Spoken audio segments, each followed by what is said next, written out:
Assalamualaikum, Jai Sri Ram. Ilis mas कितना है? इलिश और छोटका ले 700 ये बड़ा वाला? 1000 ₹1000। झींगा का तो बहुत ज्यादा है यार इलिश माछ ₹1000 किलो वाओ माय गॉड ₹1000 किलो इलिश माछ so मैं तो खाने से ज्यादा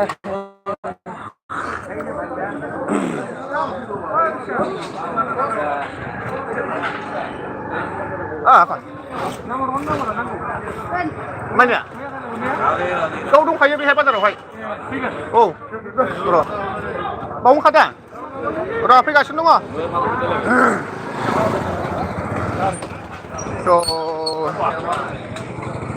हाबानि मोनसे बुकिं खालामदों दा बाहाय ना हरनांगौ आरोखि ना दा बिनि सोमोन्दैनो एसे रायलायनांगौ दा नोंथांमोननो भिडिअखौ लाबोखांनायनि उनावहाय एसे रायलायफैनोसै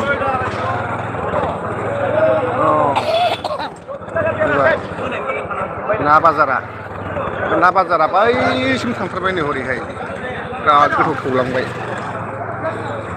दा थांसै र' बेजों हाबोब्ला बांसिन नङा बैजों हाबनोसै बैजों हाबोब्ला ना बाजार बेहाय जोंनि बर'फ्रा सासे ना सानैल' दङ ना फानग्राफ्रा गासिबो दारि गोलावफोर गोजा बुजिबायना आरो बेहाय जोंनि माखासे बिथांमोना ना बर'फ्रा जुदि रोङोब्ला लाजियालासिनो थायोब्ला बेहाय नानि बाजार खालामफैनो हागोन बा ना दखानफोरनो होफैनो हागोन स' बेनो आंनिफ्राय खावलायहरनाया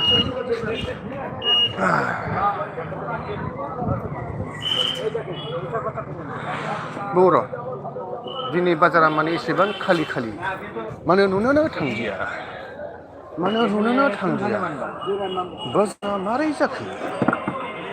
बाजारा मारै जाखो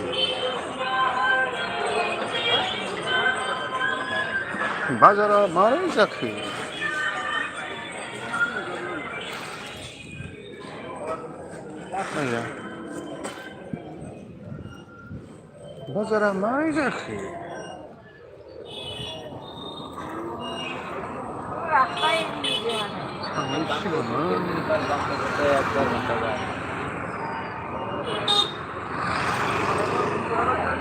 बहा थांखो मुरि जाबाय मुरि फानो बिसोरो मुरिखौ बेसेबांबा बुरजा लाना फैयो बिसोरो हालांजोबोबो हालांनायालाय एसे एनैल' थांफिनो बिसोर हालांनाया ओमफ्राय एसे एनैल' लांनो हायो गासिबो कमप्लिट हाजोबा हानायाथ' एसेया बेलेन्सा थाखायोखा थानायालाय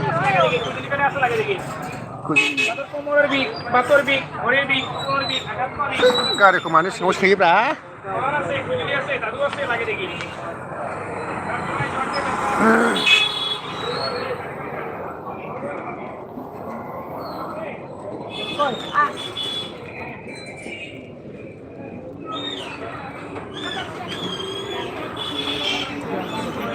दा आङो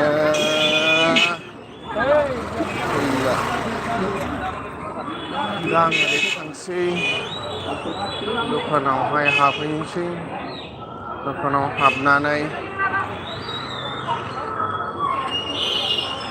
मादैया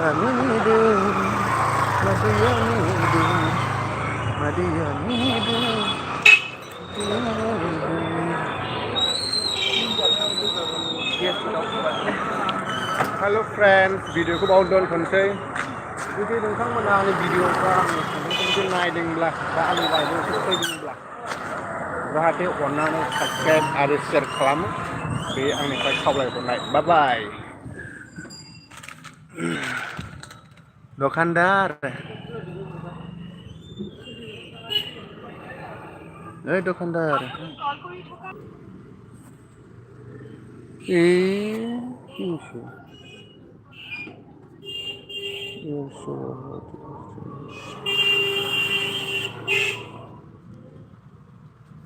₹1000 मिले दे হাজার টাকা মিলিয়ে দে Đâu, কি দেবো?